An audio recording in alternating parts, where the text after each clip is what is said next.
wabarakatuh. Waalaikumsalam warahmatullahi wabarakatuh.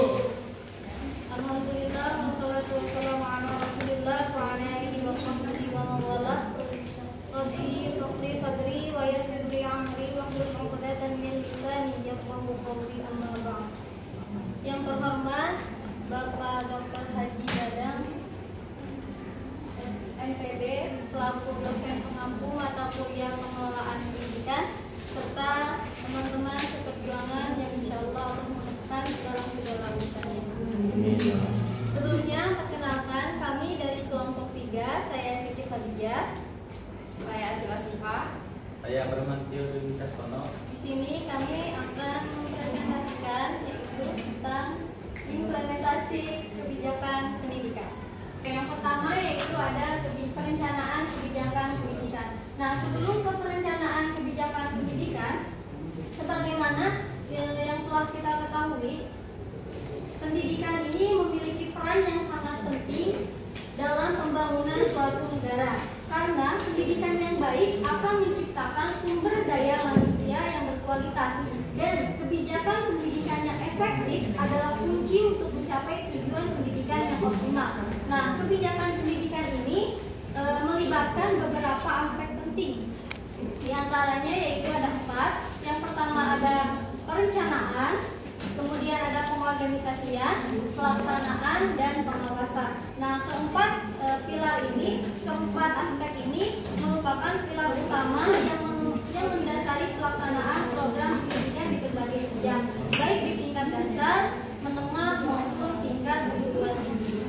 Kita masuk ke perencanaan kebijakan pendidikan. Nah, apa sih perencanaan kebijakan pendidikan itu?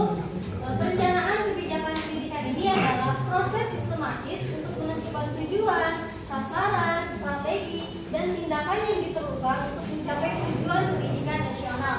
Nah, perencanaan ini melibatkan penilaian kebutuhan, pengumpulan data, dan analisis yang komprehensif mengenai berbagai faktor yang mempengaruhi sistem pendidikan. Sebagaimana Allah berfirman di dalam Quran surat Al-Mujadilah ayat 11, "A'udzu billahi minasyaitonir rajim, yarfa'illahu alladziina aamanu minkum walladziina utul 'ilma darajat." Shadaqallahul 'azim. Yang artinya Allah akan meninggikan orang-orang yang beriman di antara kamu dan orang-orang yang diberi ilmu pengetahuan beberapa derajat. Nah, teman-teman, ayat ini menunjukkan betapa pentingnya pendidikan dan ilmu pengetahuan dalam Islam. Nah, dalam konteks perencanaan kebijakan pendidikan ini berarti bahwa kebijakan harus dirancang sedemikian rupa. Untuk apa? Untuk memfasilitasi peningkatan ilmu pengetahuan dan memberikan kesempatan kepada masyarakat untuk mendapatkan pendidikan yang berkualitas. Nah, selanjutnya di sini ada tujuan dari perencanaan kebijakan pendidikan. Yang pertama yaitu ada mengarahkan pelaksanaan program.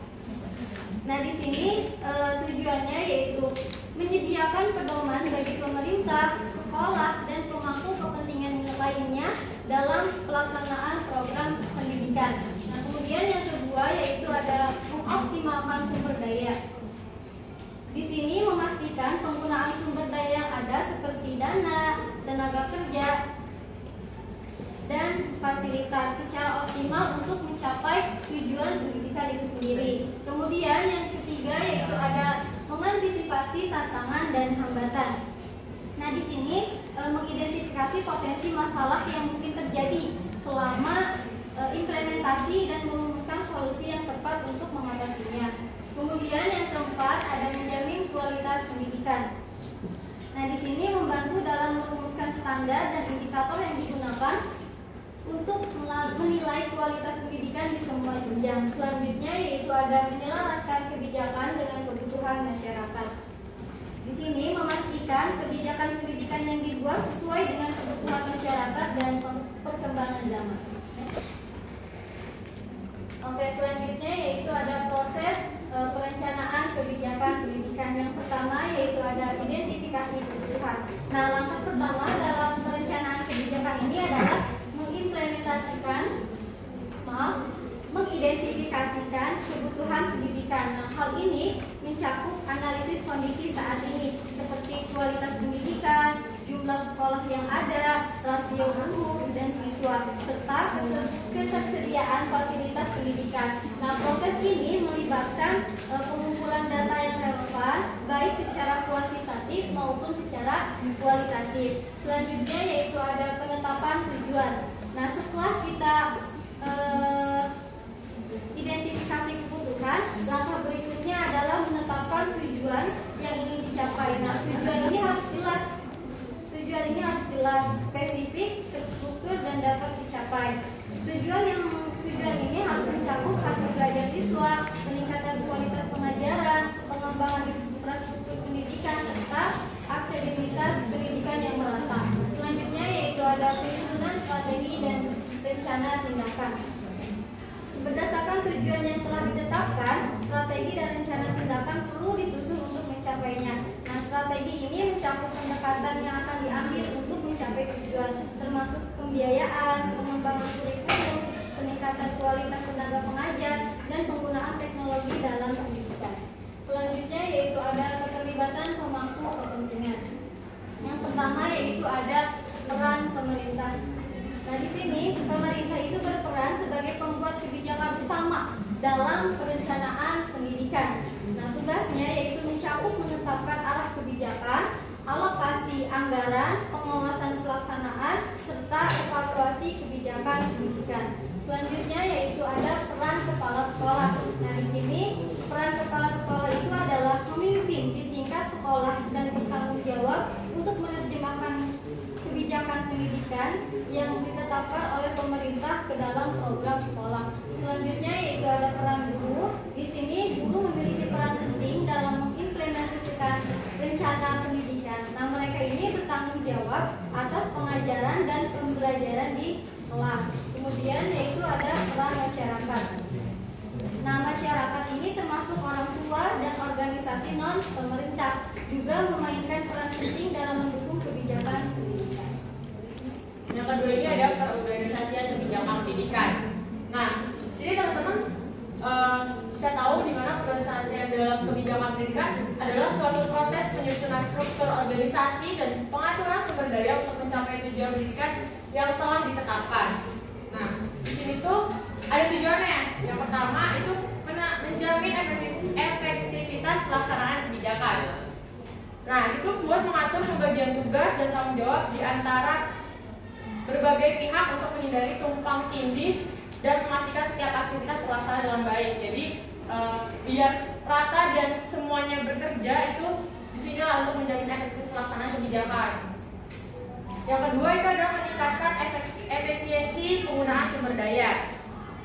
Itu untuk mengoptimalkan penggunaan sumber daya seperti tenaga kerja, waktu, dan anggaran, sehingga semua komponen yang ada bisa berfungsi secara sinergi dan tepat guna.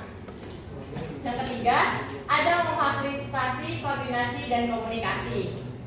Nah, di sini itu untuk menetapkan jalur komunikasi dan mekanisme koordinasi yang jelas di antara berbagai pihak, sehingga meminimalisir kesalahpahaman dan meningkatkan kerjasama.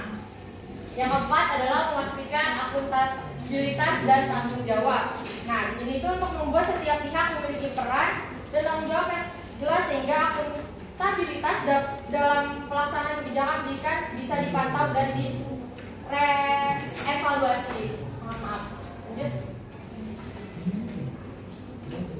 Nah, di sini ada struktur organisasi. Bisa dilihat di situ ada kepala sekolah, wakil kepala sekolah, guru, staf administrasi, dan komite sekolah. Di sini peran kepala sekolah adalah untuk bertanggung jawab atas manajemen keseluruhan sekolah, termasuk implementasi, pengembangan kurikulum, pengawasan proses pembelajaran, pengelolaan sumber daya manusia, serta menjadi hubung antara komite sekolah dengan masyarakat. Nah, ada wakil kepala sekolah. Itu tugasnya membantu kepala sekolah dalam mengelola bidang tertentu seperti kurikulum, kesiswaan, saran dan prasarana, serta hubungan masyarakat. Lalu di sini ada guru, yang dimana teman-teman tahu guru itu sebagai pengajar di sekolah. Nah, di sini guru itu sebagai pelaksana utama dalam proses pembelajaran, di mana guru bertanggung jawab untuk menerapkan kurikulum, mengajar, membimbing siswa, serta terlibat dalam evaluasi dan perbaikan proses pembelajaran. Nah, di sini ada staf administrasi yang bisa kita kenal biasanya TU. Nah, TU ini dapat membantu mengelola urusan administrasi seperti keuangan, dokumentasi, inventaris, dan layanan administrasi lainnya. Nah, di sini ada komite sekolah. Biasanya tuh komite sekolah itu terdiri dari orang-orang tua murid yang memang mengajukan diri atau terpilih untuk menjadi komite sekolah. Nah, komite sekolah ini biasanya ada juga dari perwakilan guru. Nah, mereka ini memberikan masukan dan rekomendasi tentang pengelolaan sekolah serta terlibat dalam pengambilan keputusan yang berdampak pada pendidikan. Yang selanjutnya adalah koordinasi dan komunikasi. Nah, di sini pentingnya koordinasi antara pihak terkait itu sangat penting untuk memastikan bahwa setiap elemen organisasi yang terdapat di pendidikan bekerja selaras dan mendukung satu sama lain dalam mencapai tujuan pendidikan. Nah, kayak kepala sekolah tadi, wakil kepala sekolah itu kan saling bersangkutan dan saling berkaitan. Begitu juga dengan komite sekolah, guru, begitupun dengan TU. Nah, di sini tanpa koordinasi yang baik bisa terjadi konflik kepentingan, tumpang tindih pekerjaan atau bahkan kesalahpahaman dalam pekerjaan. Nah, di sini ada metode komunikasi yang efektif. Di sini ada rapat berkala, biasanya itu setiap kenaikan semester atau setiap 3 bulan sekali. Nah, di sini juga ada sistem informasi sekolah. Itu biasanya bagian kesiswaan yang biasanya menginformasikan pada setiap wali kelas dan guru-guru dan lalu disebarluaskan kepada setiap muridnya. Lalu di sini ada forum diskusi dan musyawarah. Biasanya di ruang diskusi ini untuk bertukar pendapat dan masukan antara pihak sekolah dengan komite sekolah atau orang tua dan masyarakat sekitar. Yang keempat ada pelatihan dan workshop. Ini biasanya diadakan untuk pelatihan meningkatkan keterampilan komunikasi dan kerjasama antara staf sekolah dan pemangku kepentingan lainnya. Nah, di sini ada pelaksanaannya. Tadi kan udah perorganisasiannya dan sudah ada perencanaannya. Sekarang pelaksanaannya. Nah, di pelaksanaan ini definisi pelaksanaan kebijakan pendidikan itu adalah proses implementasi kebijakan pendidikan yang dilakukan oleh badan administrasi sebagai penanggung jawab pelaksana program. Nah, di sini itu ada tujuannya. Tujuannya itu untuk mengembangkan kemampuan peserta didik, baik intelektual, fisik, maupun emosional. Lalu yang kedua adalah mewujudkan kesetaraan dalam memperoleh layanan pendidikan. Yang ketiga ada meningkatkan kepastian memperoleh kesempatan pendidikan dan kerja. Nah, di sini tuh kita harus memastikan di mana seluruh masyarakat berhak untuk mendapatkan kesempatan untuk bersekolah, kerja. Jadi di sini tujuannya untuk pelaksanaan kebijakan pendidikan itu. Lalu di sini ada langkah-langkah pelaksanaannya. Jadi kita bisa lihat mengidentifikasikan tujuan yang ditetapkan. Nah, lalu yang kedua ada bentukan arah untuk tujuan yang telah ditentukan. Yang ketiga merancang prosedur dan alat ukur secara khusus berkaitan dengan tujuan yang telah ditetapkan. Yang keempat menetapkan rencana dan menggunakan alat pengukur yang dirancang untuk menilai dampak dan keberhasilannya. Nah, pasti dalam pelaksanaan itu ada hambatan dalam pelaksanaan kan teman-teman. Nah, di sini hambatannya itu yang pertama ada perbedaan kepentingan. Pasti yang dari pihak sini maunya begini, pihak yang satunya maunya begini, pasti ada aja yang berbeda pendapat dan berbeda kepentingan. Yang kedua kesenjangan. Nah, di sini tuh kesenjangan itu setiap daerah kan memiliki sumber daya dan instruktur yang berbeda-beda ya pastinya gitu. Jadi di sini di mana hambatan itu menjadi salah satu hambatan dari pelaksanaan. Yang ketiga itu perubahan perilaku. Nah, perubahan perilaku ini elit lokal dapat menjadi hambatan dalam penyelenggaraan pemerintahan daerah, di mana masing-masing daerah pasti punya perilaku masing-masing dan punya kebiasaan masing-masing, di mana pada saat digabungkan di dalam satu ruangan itu akan menjadi sebuah perbedaan yang sangat signifikan. Lalu ada masih bergantung pada pusat. Nah, masih bergantung pada pusat ini maksudnya pemerintahan pusat masih memiliki kewenangan atas masyarakat daerah. Lalu yang kelima, kurangnya komitmen. Penyelenggaraan otonomi daerah telah diatur dalam undang-undang. Lalu ada keterbatasan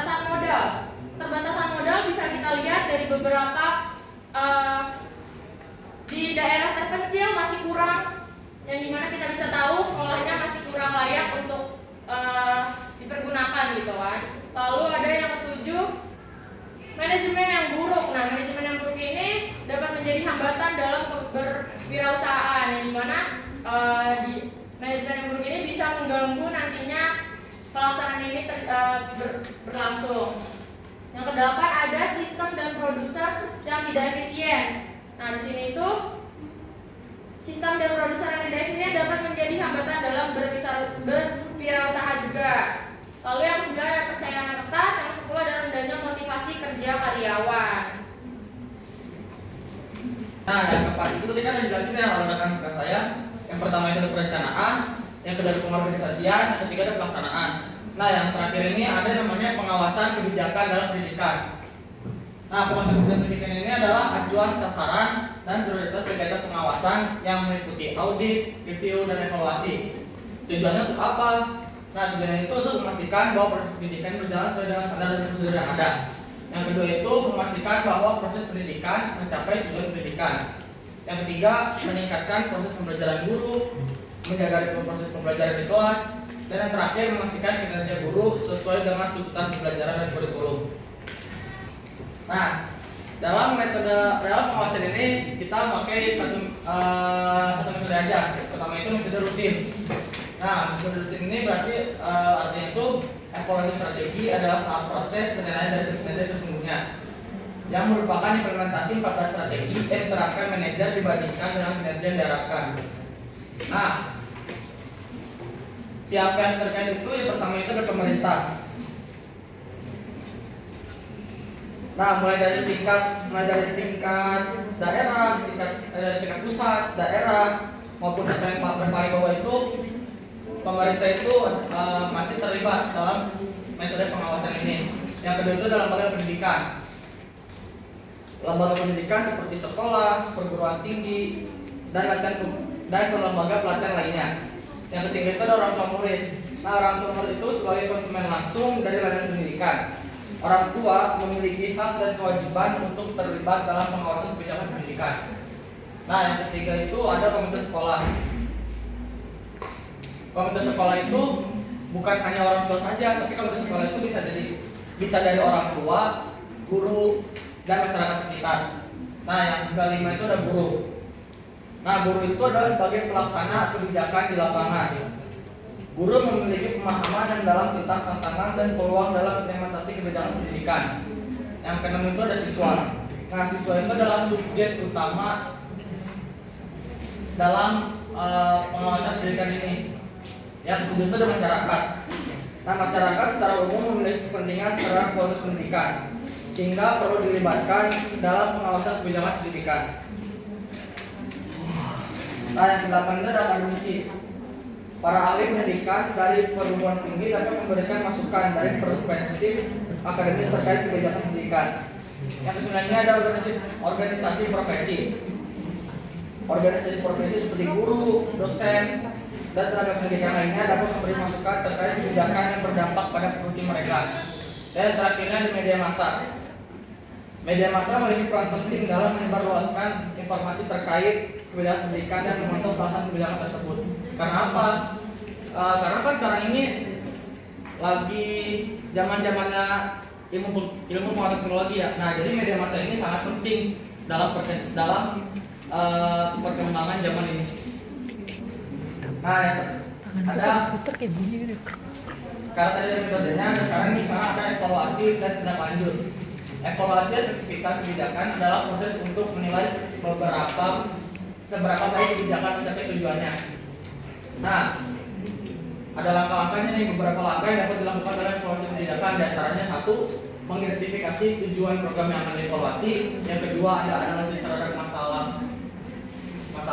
Yang ketiga ada deskripsi dan standarisasi kegiatan. Yang keempat ada pengukuran terhadap tingkatan perubahan yang terjadi. Ya, pemaparan materi dari kelompok 3. Untuk selanjutnya yaitu sesi tanya jawab. Karena di sini nggak semua kelompok akan bertanya ya, maka dari itu kita mulai dari kelompok 1. Kelompok 1 mana? Jangan, udah belum aja. Siapa? Tanya sih udah. Silakan. Ini pertanyaannya, bagaimana sih peran kebijakan pendidikan dalam meningkatkan kompetensi guru dan tenaga pengajar di Indonesia? Terima kasih.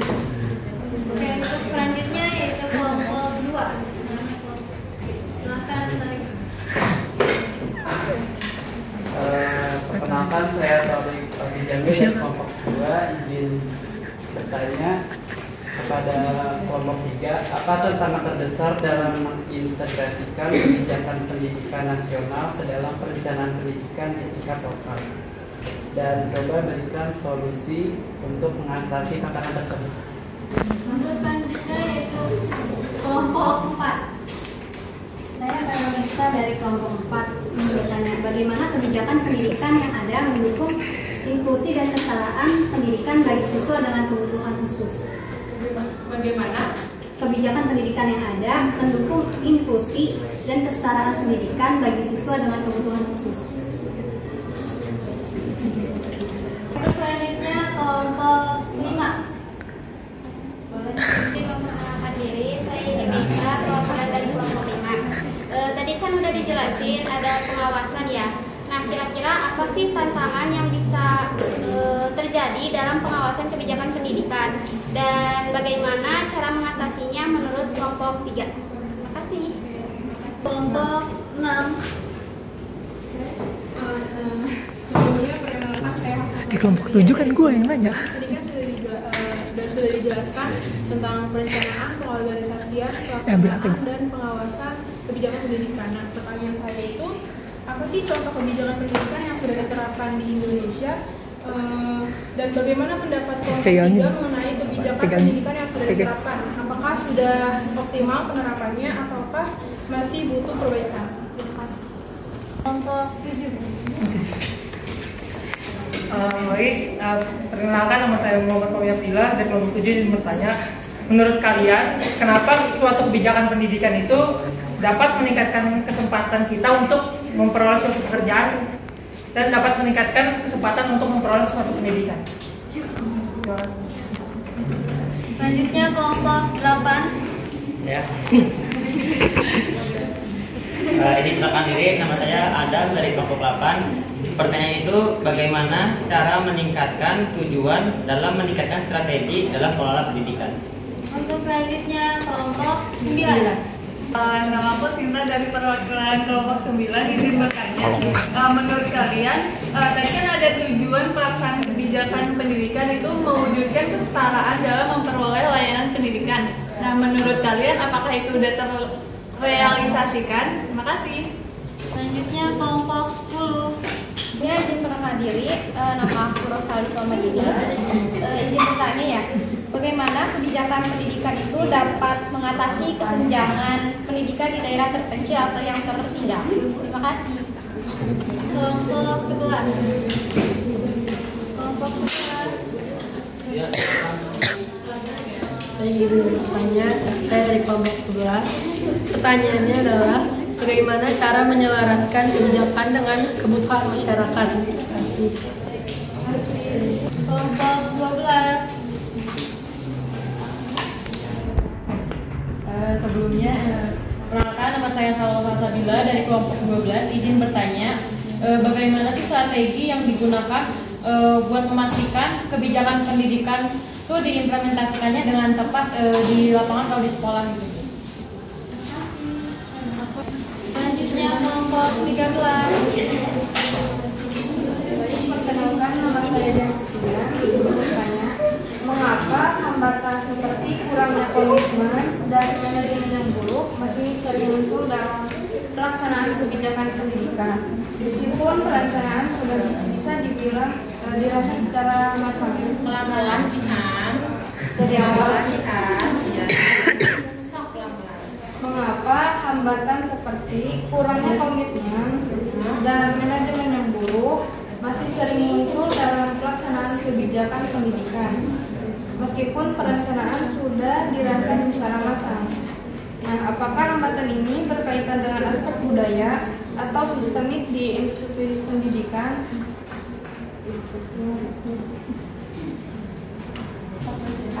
Kelompok 14.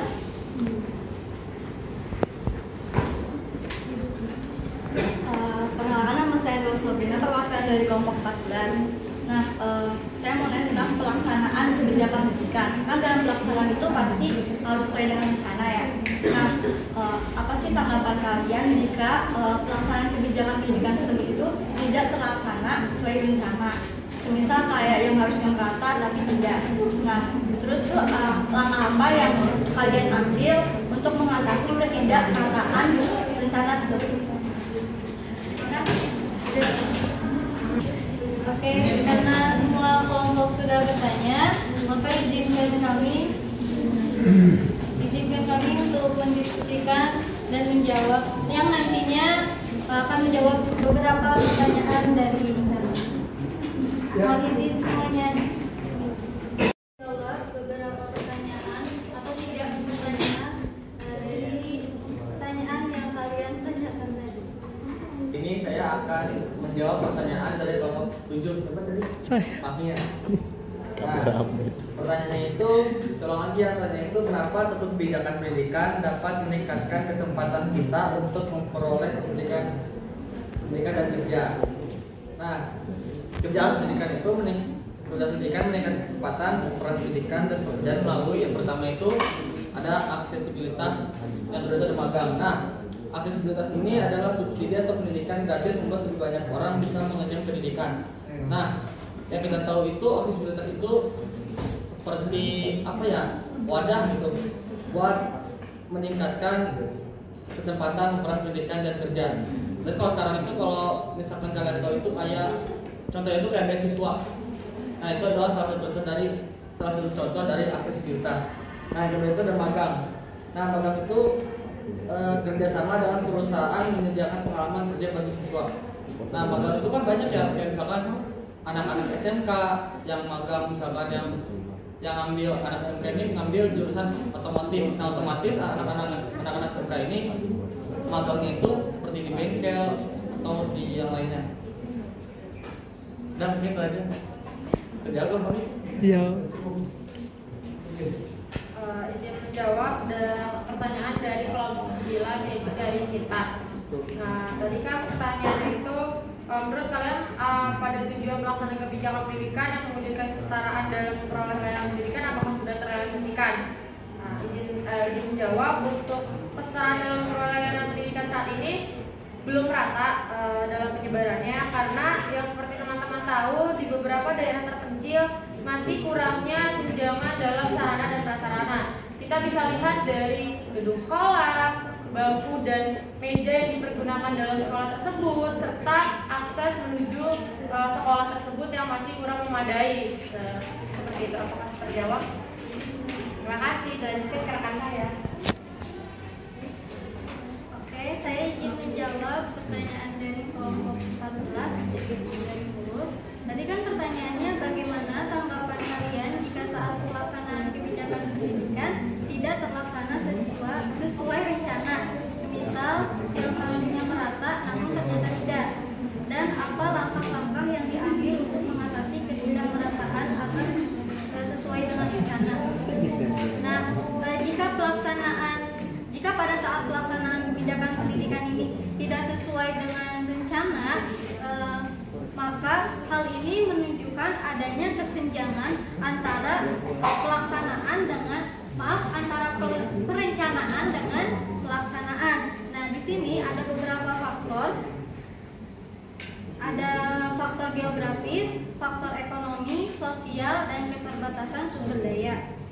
Nah, kemudian langkah yang dapat kita ambil dengan adanya kesenjangan antara perencanaan dan pelaksanaan ini dalam konteks ketidakmerataan, yang pertama yaitu revisi kebijakan dan strategi. Nah, jika kita menemukan adanya ketidakmerataan ini atau strategi yang tidak sesuai dengan perencanaan, maka diperlukan adanya revisi yang lebih tepat sasaran. Kemudian yang kedua yaitu penguatan kapasitas daerah. Nah, di sini memberikan pelatihan dan dukungan kepada para pemangku kepentingan di daerah yang tertinggal, seperti meningkatkan kapasitas guru, terus menyediakan alat atau sarana prasarana seperti itu. Kemudian yang ketiga yaitu peningkatan infrastruktur dan akses. Nah, di sini